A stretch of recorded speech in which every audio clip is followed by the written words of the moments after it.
Was the Bible just a game of telephone that's been played over thousands of years with corrupted transmission of the original language? Absolutely not. The facts disprove those claims. Check this out. If you look at the history of the transmission, the copies and the dissemination of something like the New Testament text, it's spread out all around. And we even have, multiple translations that we can use as kind of comparative analysis other than the Greek.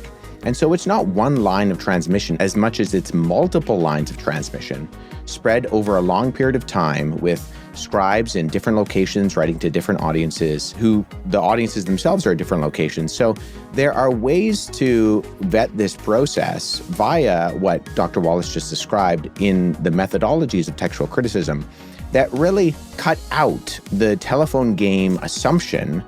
And really, when you talk to people who use the telephone game analogy, often what they have in mind is not necessarily transmission in a text being disseminated throughout the ancient world, but translation.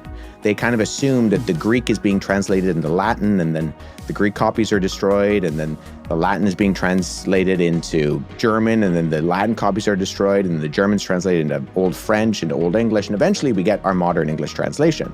And so you have this long span of time of translations of translations of translations. And sometimes when people accuse me of having a translation of a translation of a translation, I pull, my Nesilan text out of my backpack and say, well, I've translated this multiple times over and over and over, but I don't think that's what you mean, right?